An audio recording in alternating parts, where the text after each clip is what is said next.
Welcome to Chromatic Counsel Podcast, the podcast where law, leadership, and color collide. I'm your host, Kerry Heaps, and I have a great show lined up for you today. And today, my guest is Katie Padilla.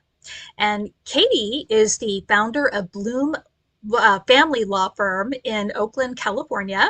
She's a certified family law specialist who has reimagined the traditional divorce experience by combining legal expertise with coaching, mindfulness, and collaborative problem solving. Through Bloom Family Law, she's helped families navigate some of the life's most challenging transitions with compassion, clarity, and a focus on long-term well-being. Katie, welcome to the show. Thank you so much for having me, Carrie. I'm so happy to be here. I'm excited to have you here as well. We were chatting a little bit beforehand, but I would love for you to tell our listening audience just a little bit more about you. How did you get into law? How that journey started and kind of what initially drew you to the family law section of practicing law? Yeah, when I got involved in law, it was kind of an offshoot. I didn't really ever see myself being a lawyer. I never really wanted to be a lawyer. I Mhm. actually, had a lot of fun and a lot of dark times in my early 20s, dropped out of college, didn't think I needed it. And then was just kind of bouncing around, trying to figure out like, what am I going to do with my life? And after a few years, I was motivated to try to kind of start, just investing in things that were actually going to pay off for me rather than just, kind of languishing or just having fun. Yeah. And through that, I went back to school to finish my undergrad, and I started working at a receiving home for foster youth. And I was a counselor there for a dorm of 10 girls aged anywhere from 10 to 17. And it just totally, totally resonated with me. It was just like all of a sudden I saw so many issues in the foster care system, and I saw these kids who were up against really insurmountable odds. And I had just come out of my own kind of dark night of the soul as like a young person, that Yeah. kind of like real individuation. And if there's some deep trauma from your childhood, I think that can be a hard go for young Mhm. adults. And even though I had a lot of my own feelings of being alone, I always knew that at the very least I could call my family. And I did call on them in hard times, and they were able to come and pick me up. And I was able to live with my parents again for a little bit. And it just kind of made my heart break to be like, who are these kids gonna call, right? Like, because some of the girls I was working with were 17, and like I was 23 at the time. I'm like, Mhm. you're not, it's tough out Yeah. there. And this was at the time, this was back in 2009. So it was before AB 12 had passed. And so foster youth at the time of 18 were just out of the system without any type of financial support or other services or programs. And that was, it just struck me at the perfect time to be like, I wouldn't have been able to do that if Mhm. I didn't have like a little bit of a safety net there. And I really felt committed to being like, how can we kind of focus on this population? So I asked the girls I worked with, I said, who helps you the most? And they said either their CASA volunteer or their attorney. I Mhm. didn't even know that they had attorneys. And so I was like, oh, you have attorneys? What's that about? And what's CASA? Tell me all about it. And so I got really involved with CASA after that and was a CASA Mhm. volunteer. And now I'm a CASA board member of Monterey County. CASA is court appointed special advocates that trains community volunteers to spend a lot of time with foster youth. You get, essentially like a relationship that's assigned, and it's like a 2-year commitment at least. Mhm. Oftentimes it lasts much longer than that. And you not only spend time with that youth, but then you draft reports to the court. And it's Mhm. a very, very needed service in a incredibly overburdened industry. And then I decided I'm going to go to law school. If your lawyers are helping you, then I'm going to go to law school. So I went to law school. I focused just on working, with foster youth rights, impact litigation around that. And I'll just say it was a hard industry to kind of start a career in because it is in need of so much attention, and there's really not a whole lot of resources that are earmarked in the way that I think it should be. So Mhm. early on in my career, I was not making a ton of money. The jobs are really hard to come by in dependency law. And I didn't feel like I was making the impact I wanted to make doing direct representation of parents and kids, because I was on a panel and I had 85 clients that were Mhm. assigned to me by the court. And it's just, you don't get to spend that quality time, with the Yeah. child or with the parent. And it felt to me, the visualization I got was I'm trying to put out a fire in a burning building with a cup of water and just Mhm. trying to fill it up. And this isn't how I'm going to service, this cause Mhm. in the most impactful way. So I said, I need to make money. I had an infant. I was like, I have to make money. And so I pivoted into family law solely because I felt like there was still that child advocacy component that I feel very Yeah. passionate about, that I could hold on to. And that's how I decided to make my money. And Mhm. I also kind of decided, I will do whatever I can with whatever free time that I have to continue to assist, in advocacy for foster care and Mhm. trying to see an evolution in that area of the world. So that's how I ended up in family law, and I love it because it really is. I've never lost my focus about kind of like the family unit and making sure that we're protecting as much as possible the next generation Mhm. and their space and their integrity and their dignity as they are going through what we call childhood and adolescence, which can be a wild ride. So, Yeah. Well, I love that you did that. And I love that you brought up about CASA. And I kind of made a note about that too, just to kind of learn personally a little bit more about that. I remember right before COVID hit, I signed up to do Big Brothers, Big Sisters. And I was in the process of going through like my background check that they typically do. And then COVID hit. And then like all of those things, just like they weren't doing anything because they didn't want anybody to get sick. And I really need to revisit that. And I know that that's something that they, not just for foster kids, but also for, kids that just, they have a single parent home and they need a little bit of assistance. But I think it's always so good when we can take what we do and make the world a better place, like just like what you're doing. I have to ask you though, after you got out of law school, did you immediately start your own practice or did you work with a bigger firm or how did yeah. that kind of transition to starting your own firm? It was really interesting. When I first graduated law school, I literally, as soon as I graduated, we found out I was pregnant. So it was like, okay, this timing's going to be interesting, right? So I took the Yeah. bar, and then it was just like twiddling my thumbs because I wouldn't find out until November, and I was due in January. So it was like, even if I do pass, like I'm probably just Hmm. going to chill out. I was looking for like small, kind of jobs. Hmm.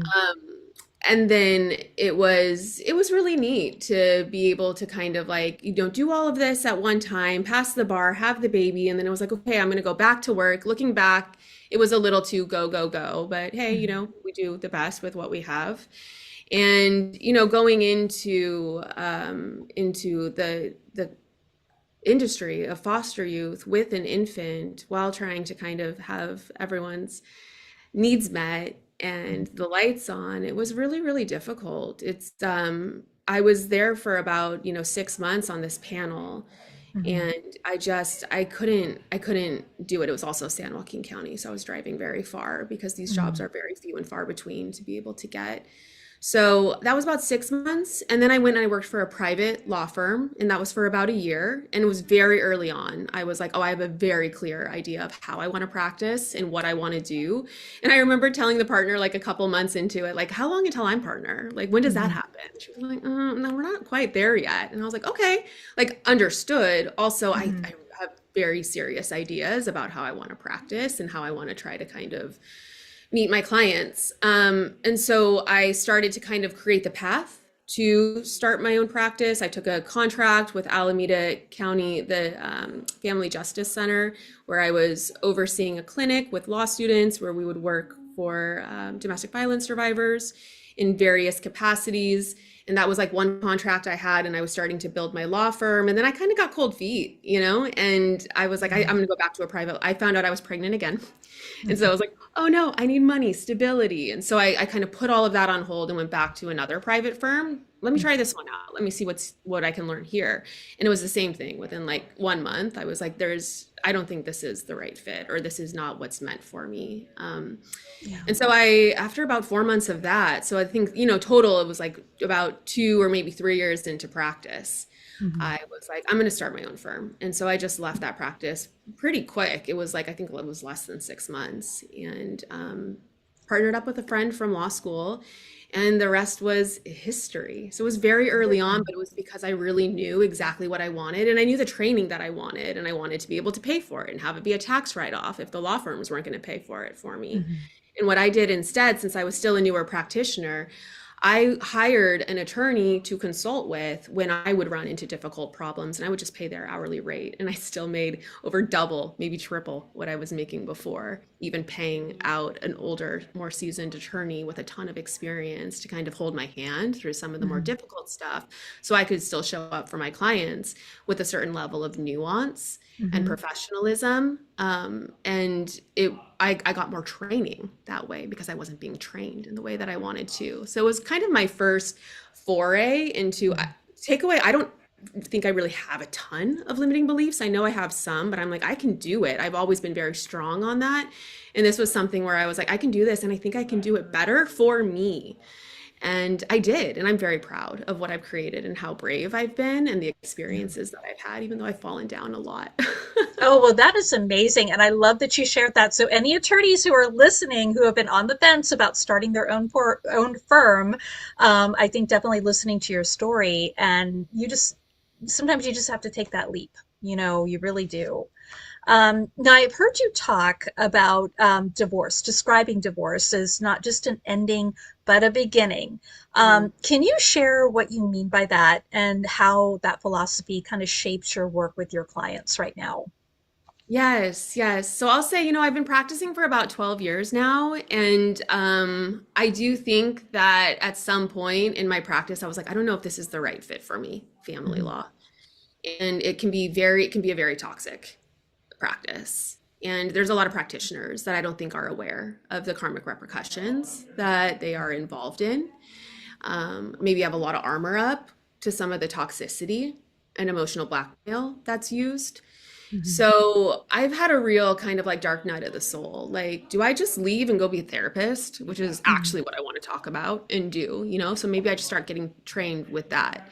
And that's still something I'm interested in, but I kind of also had this further, I stuck with it because it was like, you just spent so much money on this degree, so much blood, sweat, and tears. I Mhm. mean, what I've been through the last 12 years, it's been incredible. And I've risen to occasions. And like I said, I've also learned through falling. And I'm not quite ready to give that up. There's Mhm. also a certain amount of clout that the world started to willingly give to me without me even asking once I became an attorney. And if I'm going to be totally honest, I'm not willing to give that up either. Not because of my ego. I let go of that a long time ago because I realized it's not love that people are giving me, it's just admiration. And admiration is not usually a healthy way to start a relationship. I find that there can be issues with that, with like just, many issues. Mhm. So, this is a kind of a long way to say that this has all been, it's been a very reflective journey for me. And ultimately, I was like, where I'm at right now is don't throw the baby out with the bathwater. You have Mhm. all of this experience. You worked really, really hard for it. And when I Mhm. peel back the layers, even though things feel sometimes really heavy and toxic in the family law world, in reality, it's kind of like, what else is it supposed to be? Do you know what I Yeah. mean? It's a grieving process. Mhm. And as long as I can remain, kind of in my zone of power, then I'm not going to be as susceptible to some of these attacks, these emotional Mhm. psychic attacks that people might engage in when they're deep, deep, deep in the fog. And maybe then, in fact, I can actually kind of meet people and practice standing in my power, saying the hard thing and saying it with as much kindness as possible, and Mhm. trying to practice with integrity even when you feel like other people aren't practicing with integrity. And it's a practice and it's a dance, and I really love that part. And at the end of all of this, what I really believe is like some of the most beautiful parts of my life directly leaned on some of the darkest times in my Mhm. life. Like it was almost a catalyst So I look at divorce as like, wow, what an incredible thing that someone can say, I want something for myself and I'm going to take some sort of actions to stand up for myself and what I want in this life. And I Mhm. really, when I started to shift my thinking, I'm like, oh, this is so toxic. It's so hard. It's so heavy. And it's like, wait a minute, this is someone on the baby steps of like starting to ask for what they want.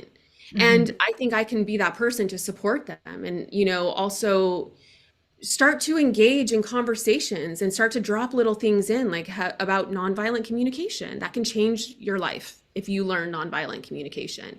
And what Mhm. other training ground better to learn nonviolent communication than when you're going through this direct conflict with somebody who knows all of your dog whistles and is motivated at certain times, not from their best self, but this is human, to they want to hurt you to get Mhm. attention because there's love, and that's what happens. Grief is messy. It's Yeah. supposed to be messy. And so what if I could kind of practice with that awareness? Mhm. And really myself for my own practice is not getting pulled in to the chaos because I'm not of worth, to you as an attorney if I'm going to be egoically Mhm. involved in your matter, even though sometimes I feel like that's what people want. They Yeah. want someone to just confirm that they're an asshole. Yeah. And it's a beautiful practice. So I think it's the beginning. The way I look at it, and my whole life is about learning more about myself Mhm. and accepting the parts that I learn about myself. That took me a long time to get to that point to say I'm ready to accept and love these parts that I have awareness of now. For 10 Mhm. years, I was trying to vanquish them or lock them away, and that's Mhm. the opposite. And there's been so much beauty to this that I feel like, oh my gosh, if you are having to go through this dark process, more likely than not, you're on the roller coaster that's not going to stop. You take Mhm. a step towards awakening, towards asking for what you want in the light, this life, and the universe will play back with you. The universe will respond. I know that. I know Mhm. that because I've been playing very intentionally since I was 8 years old and testing the universe.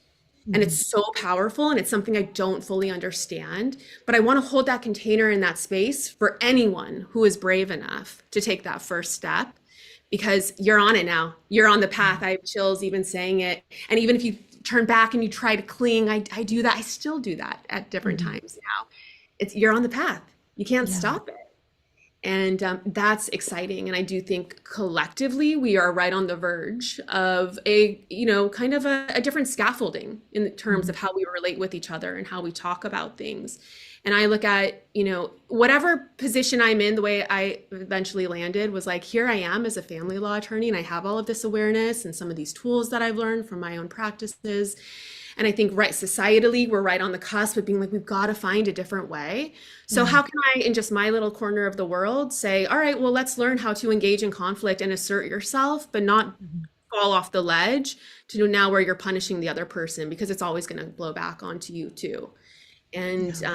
maybe if people were doing that, because there's divorce is very common right now, maybe slowly we could kind of start to get our sea legs Mhm. as humans and try to figure out like how can we kind of hold hands collectively to try to kind of fight some of the systems rather than each other. Yeah. Many attorneys, they focus strictly on the legal aspects of a case. But you've incorporated coaching and mindfulness, obviously, just like what you've been kind of talking about, into your practice. So I know kind of you already covered a little bit of this, but what inspired that approach? Is it that you've been practicing, with the universe? Because I'm a big believer in the universe too. I think, what you put out there, you can get back, but you have to tell the universe what you want. Is it kind of that specific approach that make this to incorporate in what you're doing? I would say like the answer that at first I was like, don't say this, Katie, but it's like, it's true. It's like we are all magic. We are Yeah. all psychic. I know that deep, deep, deep in my heart. I've been exploring this my whole life. We all have it. Hmm. It's whether or not you believe you have Hmm. it. And that is really, kind of my goal here is like, I want everyone to be able to see and feel their own power. Hmm. And I think it would be incredible if I could find people where we could kind of learn about our power together Hmm. and talk about it and talk about the hard times in accepting our power. Hmm. That is the part where a lot of us fall. I don't want to accept it. I'm going to run from it. I'm going to self-sabotage. I do it too. It's Hmm. human. Doesn't Yeah, mean we that, all do it. Yeah, you're right. yeah, it's a common thing. Hmm. And so I think with all of this, I'm just kind of like, we are magic. Like Hmm. humans are magic. And that is real. And we've been taken so far off course, and all of that magic inside of us, we've been removed from it. We've been taught that it's external to us. And so I think through all of this, it's like my big thing is like, just kind of bear with it and meet yourself and go deeper. And I've learned that through my own personal practices, Yeah. and so it was like the tools that I learned in the last 10 years, where I was really, even though I knew this stuff, I was able to kind of tap into it into a deeper way. Hmm. And for anyone who's curious or interested, because I know there's a lot of people out there who are interested about this, maybe a little bit scared, I'm like, wow, this is incredible. There's incredible tools. And I want to be able to share with people who are interested or who are seeking different tools that might be helpful to them if they want to ask me about it. Um, Absolutely. Well, I want to briefly talk about conflict because you've seen the impact that conflict can have on families and especially kids. What are some common mistakes that you think people make during divorce that create that unnecessary long-term damage? I think that it's very easy to become very polarized in divorce. It's very easy to go into a safety stance, a protective stance, protecting me and mine, which is usually like me and like my child, if you have a child. I think I see a lot of parents forget that it's like me and our child, that's like the first step. And then the bigger step is like you are still a family. Mm-hmm. You are still a family unit. It's just transitioning. And you can try to run from it and deny it and say, I'm not going to talk to them, or make it difficult, when you see them, so that they don't try to talk to you. But guess what? My parents got divorced. It's not just until the age of 18. It's weddings, it's graduations, it's all kinds of adult, stuff that still goes on. And then, we're usually kind of tasking other people to walk on eggshells to manage the discomfort.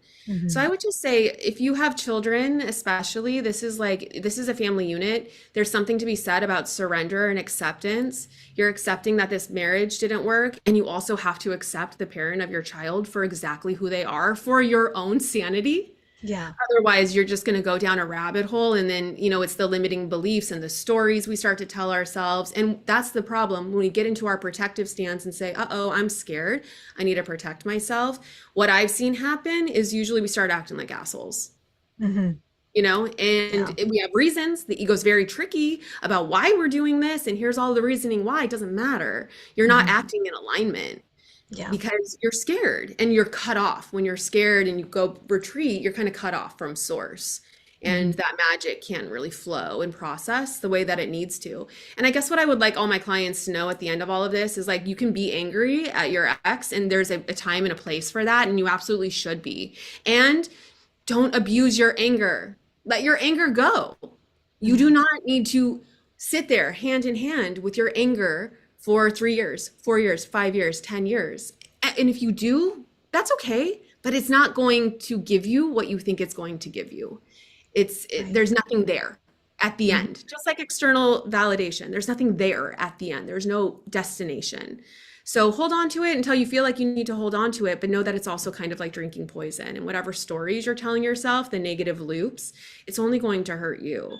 And that's the thing that I try to kind of work with my clients on, is like, do you have space to process this? Because I don't want to say just bypass it, just Hmm. pretend you're not angry. That's equally detrimental to us. Yeah. So now it's about tapping the people and the different tools available to us so that we can actually process some of this stuff with compassion and, loving awareness.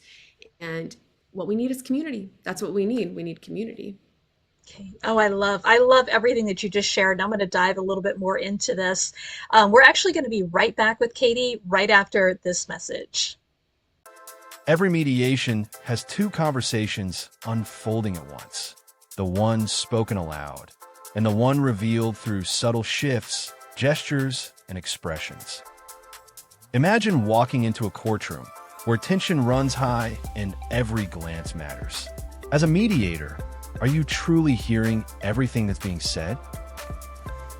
The Bodies Don't Lie trial presence and jury intelligence system is designed for legal professionals like you. It harnesses practical training in nonverbal communication, facial mapping, and the strategic use of color to strengthen your skills. These tools let you notice hesitation, ask the right questions, and identify moments when parties might be ready to resolve their differences. Across American courtrooms and mediation tables, building rapport and understanding goes beyond words. Recognizing human signals is how breakthroughs happen. The Bodies Don't Lie system turns observation into your advantage, empowering you in high-stakes conversations. Ready to see the difference? Visit the Bodies Don't Lie trial presence and jury intelligence system now. Start developing powerful observational intelligence that can elevate your mediation practice. Now, let's return to today's conversation. Welcome back to the show, and we are talking with Katie Padilla, and we've been talking about divorce, conflict, and new beginnings. And Katie, I would love to ask you, for the listeners who might be facing that major life transition right now, and it could be divorce, it could be contemplating it, what's one piece of advice that you would give them about navigating uncertainty and change? Because I think that's super tough for people. Yeah, navigating uncertainty and change is very tough for people. And this is where I think it's really important when you're going through change and feeling like a little unconfident with like what's going on. This is where I think community is the most important. You are not alone. What I wish all my clients could know is I'm seeing the same stories. And they're usually the same stories are usually tied to the same like age range. And so we're not unique. Like, I think that's interesting. Like, we all think that we are so unique, we're incredibly unique, but we're also so much the same in so many ways. And I think we've forgotten that. And so when people are going through divorce, I think it can be very easy to feel very isolating because it's like my friends and family don't understand. And now my friends feel like they have to kind of divvy it up. Maybe I lost friends. And so I'm just alone. Well, there's actually, 50% of the population is going through this at any given time. And with the unique lens I have looking into all of this, there's a lot of the same archetypes playing out a lot of the same things. And I wish I don't want to be the one saying this is something that is, happening across the board. I want other women, other men to look each other in the eyes and say, oh my God, that was my experience. Because I do think this is part of the bigger collective awakening. I think females are saying, I'm ready to start receiving and I want to be treated, like a queen. And I hear a lot of men that are having a really hard time with the midlife transition and getting really stressed out, especially in the Bay Area where I work with like the tech, companies. And it's we're at that midlife transition. So, at that point, what can we do differently? This is our era of reconstruction, and what is not true will die, but what is true cannot die. That is real. And what is true is love. The love will not die. It might manifest in different ways, but everything else that's not true will fall away. And like your people will come around, and it's kind of directly correlated to how you are showing up and what efforts you're making on your own behalf. And we go through different seasons of this. But I think, it's very helpful to have community, to hear other people, to hear your story from somebody else, to know that you're not alone and that you weren't the only one who experienced this. Maybe even to commiserate and bitch for a little bit. I'm all for it, as long as you have like containers around that and understand that's not real. Let it out. We got to get this all out, guys. That's what we don't do in the Western world. We just bottle it all up and chug along. So, I think this is something bigger. And there's a world, a whole new world available for you and people who are practicing this that will start to kind of come into your life if you call them in after. And I think that's the best way to protect against some of those really, really scary feelings that are coming up, seeing someone else who went through it, knowing that they went through it, having space to talk about things so they don't come out sideways through other interactions. That's my best advice. Yeah, and I love that. And I find there's a lot of people too that talk about like, oh, I'm going to get a divorce or I'm going to leave this person, and then they talk about it. It's almost like crying wolf. They keep saying it. And I actually had a colleague who this happened to, and I would let her talk. I'd let her vent. And I'm like, you do what you feel like is best for you. I'm here to support you either way, whether you stay or go, but you need to make this decision. Nobody else can make it for you. And I had another colleague who said, "Oh, every time she calls about this, I don't even want to hear it because she says the same thing. She never changes it. And I just don't want to hear it anymore." And I said, "Well, at the end of the day," I said, "if you think about it, she came to us to listen. She didn't come to me for advice. She came because she wanted me to listen. And that's what I did." And I said, "This is, it's, if she does it, she's going to need support. And if she stays, she's going to need support too. So, I said, just keep that in mind." And I think sometimes too, people lose sight of that when they hear somebody complaining about their marriage or about, their family or whatever it might be. And, ultimately it's their decision to do. And, it's not ours to push them in either way. And I do see people who do that. And I think sometimes maybe that pushes somebody in a direction they don't need to go, because they feel, like you said before, like societal pressures or just in general, they just feel pressured. Have you found that too? Like sometimes people come into your office and they kind of talk it out and then they're like, "Oh no, we're going to work it out." Do you see that happening sometimes or? I do. It's rare, but I do see that happening sometimes. And I'm a big proponent of like relationships are the way I look at it with relationships is like I truly believe this. If you Mhm. don't figure out whatever it is, as long as there's not abuse happening, I need to qualify that. That's completely Yeah. different, Oh, right? of course. Yeah. And then when we're talking about, just kind of like the emotional blackmail that we all engage in on a daily basis with your Mhm. partner, the fact of the matter is that they're a human, they have the human condition, and it's going to come up in some different way with a future partner, especially if you don't check your shadow in what Mhm. you're bringing to the situation. And if you're not, if you're just a warrior, not a humble warrior, Mhm. oh, careful. You're Yeah. going to recreate the same thing. And it's going to be scary because Yeah. it's going to be a different person who's treating you in the exact same way because you have more power than you're aware of. Mhm. And, this is all something that I try to kind of like talk to my clients about with this, like with your partner.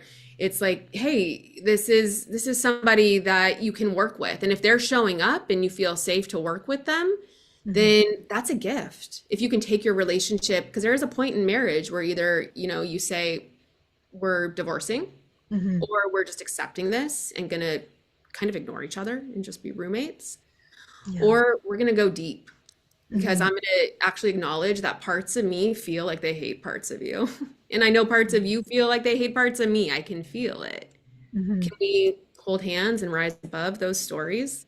Mhm. Because it's all connected to love. How could we even feel something that even like starts to look like hate unless there was deep passion there in Yeah. love?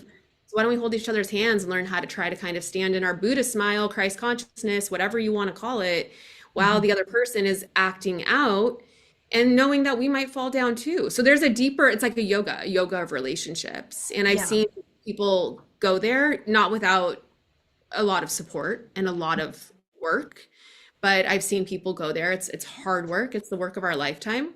Mhm. And I think that ultimately, if you feel like that person is now going to be able to show up, and you want to give it another shot, give it another shot. Don't do anything. Try it all. And again, knowing like I don't know what the outcome is, but I'm going to give it my all, so I know I can look back and say I did that with integrity. And what Mhm. that means is that it's up to every different person. It's very Mhm. subjective. So yeah, when people get back together, I've seen that happen, and usually there's it's because there was a lot of work that was going on behind the scenes. Continued couples counseling on a regular basis, Yeah. reading, learning more, individual therapy, maybe Mhm. even individual coaching throughout. It's I've also seen when couples get back together like that, they usually both have kind of gone back out there into the world and reestablished their own individual identity as an Mhm. adult, separate and apart from that other person. I think that's really important too. And so then they Mhm. have that confidence in the community. Maybe they joined a sports team for adults or started going to the gym. Mhm. But those things tend to be really important too for people to be able to come back together and be like, you're not my everything. I don't need everything from you. I have different people in different ways that I get my needs met. And I've seen people be successful with that and delve deeper, but it is rare. And oftentimes by the time people come to my door and say they want a divorce, maybe something has been broken because it's just been far too long of resentment and contempt building up. Gotcha. So talk to us about collaborative divorce. What is that? How does it work? And why does it work?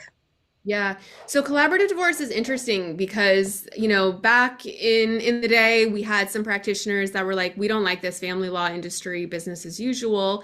And so these Hmm. practitioners started to get together and say, let's have a group of like attorneys, financial professionals, and therapists, kind of the three professionals that we commonly work with during divorce. Hmm. And let's meet monthly and let's forge our own relationship so that we can trust each other, so that we can help our clients out without having to being worried about being stabbed in the back, which happens as an attorney. And I think Hmm. that's critical. If you can trust the other attorney that they are continuing to educate themselves as much as they can, that they are showing up with integrity, that they are trying their best, and that they're going to treat everyone with dignity, it's a very different experience as a practitioner. And they're also going to advocate for their client as they should. That's our job. Hmm. They're going to do it with as much kindness and love and awareness as possible and not lose sight of the forest or the trees and this whole family unit and trying to get to the finish line as quickly and efficiently as possible. So Hmm. there's formal collaborative divorce, and that's when clients come on. It would each party would have their own collaboratively trained attorney, Hmm. and so you each have your own independent counsel. Um, each client would have their own therapist coach, who the therapists are also in our group, to help them with any emotional things that might come up. And then we have a co-parenting counselor that can help out if there's kids in common with a parenting plan. And then the Hmm. financial neutral essentially runs the joint meetings, and they'll run all the numbers for everybody and calculate all the support. So it's really cool because it's like everyone with the right experience, with the right hats, is doing the right job. But I'm sure you can imagine the meetings can be very expensive because Yeah. there's so many professionals in the room and we all meet together. Yeah. So we usually say collaborative divorce is for people who might otherwise tip into litigation or who really need a lot of help keeping things on track, and or very, very complex assets. Mm. Um, and trickier emotional things can sometimes, I would say, collaborative divorce would be more protective for you and still be an ADR, modality, rather than mediation. Maybe there's some Mhm. power dynamic differential that I think mediation, somebody might get steamrolled, where in collaborative practice, like your attorney's there with you. And even though we're all showing up with these goals, you still have an advocate. So that's Mhm. formal collaborative practice. And then it kind of, from there, we also have informal collaborative practice. So like I would say as a mediator, I'm constantly tapping those same colleagues to come in and just run some reports. If we Mhm. need to, divide equity comp, or figure out tax implications, or bring in a therapist to help with the co-parenting plan. And I do that more often on an informal basis where I'm just working with the same practitioners in my same practice group. And instead of us all doing the full collaborative divorce model, we're all Mhm. just kind of helping out as needed. And I really like that model too. It's really nice to have really experienced practitioners. It's kind of like a think tank of Mhm. other practitioners that want to help, and it makes the practice immensely more enjoyable. Yeah. And you've worked as an educator, and obviously you've been involved in community service like we talked about earlier, and advocacy efforts. How have those experiences kind of influenced the way that you're serving your clients today? That's a good question. Teaching was always really, really fun for me. And I love speaking. I love connecting. I love training the next generation. I love making people laugh. I love making Mhm. people feel comfortable Yeah. and seen.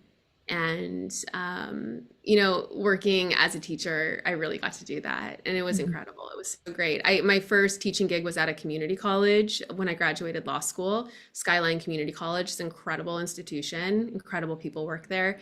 And I feel very strongly about community college education. I went to community college myself for the first 2 years. My Mhm. family couldn't afford to send me away for 4 years, and it really was a huge bridge for me to be able to kind of launch myself into the next, kind of economic stratosphere that I was like looking for, that next Mhm. realm. And I think education is empowerment. So with educating folks, I think what I learned is like I really learned how to slow it down and to take away all the flashy words or things that might make me sound, very, in my mind, professional or whatever it is, and truly strip it back. Like you want to be teaching to, like, if I was teaching the same thing to a 5-year-old, I think they would get Mhm. it. That is the skill of being a good teacher. Yeah. And you know not flashing or performing for people, but like really distilling very, very complex problems into something that's easily digestible that we can start to play with, and then you expand from there, you know? Mhm. So I think with my public speaking, it's helped. So the way I talk to clients, it's just kind of a natural, like kind of air of authority. Very early on in my career, I was 31 when I started teaching. And so I kind of needed a lot of practice, making sure that I felt confident, was presenting as confident. And then also just reminding me with teaching, just reminding me that human connection, I thrive off of it. I love that human connection. And I love sharing what I've learned with other people. And to be totally honest, I learn just as much when I teach from so many different facets of life, as much as like the students are learning Yeah. too. Yeah, and I always say, because I'm a CLE provider and I teach all my own classes, and I always tell people, I'm like, I'm a contributor. I'm not, I mean, people have said, oh, you're an expert. And I'm like, well, that's fine. I'm like, I like the word contributor because I'm always still learning. You know, the minute we put down our axe and we stop sharpening it, I think that's where the danger point comes in, you know, because I think nobody's above learning more. So I just love that. Now, as you know, the show's called Chromatic Counsel. So I come to the part of the show where I have to always ask all of my guests about a question about color or body language. But I would love to know from you, because when you're meeting with clients, you know, because you're dealing with them, they're emotionally charged situations, obviously. What role do you feel body language, presence, or even the colors that we're wearing play in building trust, helping them feel safe enough, or helping them feel calmer to have those difficult conversations?